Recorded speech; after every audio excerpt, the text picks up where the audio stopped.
प्रिय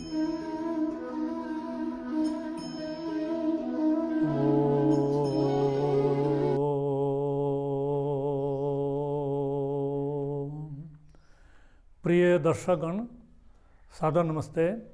आज हम योग दर्शन चालीसा के 29वें सूत्र पर विचार करेंगे। सूत्र है स्थिर सुखम आसनम। ये अष्टांग योग का क्रम टूट गया था, बीच में 2-3 सूत्र और आ गए। हमने यम और नियम बताए थे। 5 यम हैं, 5 नियम हैं, उनके संबंध में पिछले सूत्रों में बताया। तीसरा है आसन। यम नियम का पालन हम 24 घंटे दिन रात हम करते ही रहते हैं। अहिंसा का, सत्य का, अस्तेय का, ब्रह्मचर्य का, संग्रह का, शौच, संतोष, तप, स्वाध्याय, ईश्वर प्रणिधान, ये पूरा व्यवहार काल में इसका हम अभ्यास करते रहते हैं और अपनी साधना करते रहते हैं। आसन, ये बैठने से अभिप्राय है कि हम बैठें कैसे जब साधना करें। तो ये साधना काल का हमारा प्रयोजन कैसे सिद्ध हो कि हम परमात्मा के साथ जुड़ सकें, तो सबसे पहले बैठने की बात है कि बैठे कैसे हम। भगवान कृष्ण कहते हैं शुचौ देशे प्रतिष्ठाप्य स्थिरम आसनम आत्मना, कि शुद्ध देश में बैठ करके और स्थिर आसन में हम बैठें ताकि हम सुखपूर्वक दीर्घ काल तक 1-2 घंटा बैठ सकें। ऐसा हमारा आसन होना चाहिए। और आसन सुखपूर्वक ये नहीं कि हम सो जाएं। हमें सोने की बात नहीं है, हमें तो जागना है और एक परम जागृति करनी है।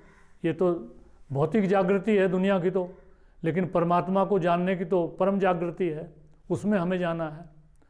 तो यहाँ आसन शब्द केवल एक बार यहीं पर पूरे योग सूत्रों में 195 में और कहीं पर आसन शब्द नहीं है। और आजकल आसन और प्राणायाम का पूरी दुनिया भर में योग के नाम पर प्रचार चल रहा है। अच्छी बात है। यदि हमारा शरीर ठीक होगा तो तभी हम आगे कुछ योग की साधना भी कर सकते हैं। यदि हमारी प्राण क्रिया ठीक चलेगी तभी हम परमात्मा से मिलने का मार्ग प्रशस्त कर सकेंगे। तो वो भी जरूरी है, लेकिन वो अंतिम ध्येय नहीं है, हमारा अंतिम लक्ष्य नहीं है। वो तो केवल साधन मात्र है। साध्य तो हमारा परमात्मा से जुड़ना है। तो परमात्मा से जुड़ने के लिए हमें स्थिर आसन में बैठने का अभ्यास करना चाहिए। आसन, बहुत अच्छा आसन पद्मासन बताया जाता है।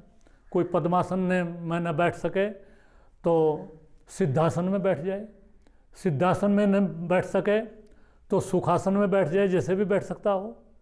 और कुछ के घुटने नहीं मुड़ते हैं, वो वैसे भी बैठ सकता है।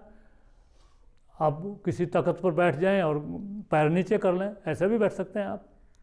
तो किसी प्रकार से भी, जैसे भी आपकी स्थिति हो, आपको मन की साधना करनी है। ये शरीर तो समाप्त होने वाला है, ये रहने वाला नहीं है।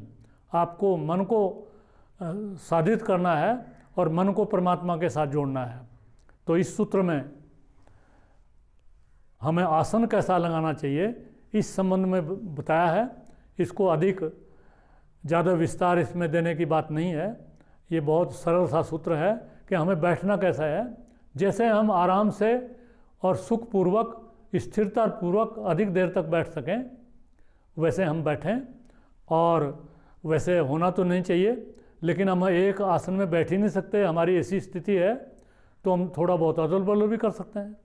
तो इस प्रकार से हमें ठीक आसन में बैठने का प्रयास करना चाहिए। और प्रयास तो हमें पद्मासन में बैठना करना चाहिए।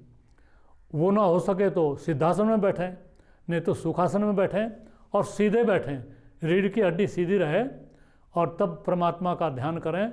तो इससे हमारा मन की चंचलता कम होती है। ऐसा इस सूत्र में आसन बताया है कि बैठना कैसे चाहिए, इसका योगी को, साधक को ध्यान रखना चाहिए। ऐसा ही सूत्र का भाव है। इति ओम शम नमस्ते।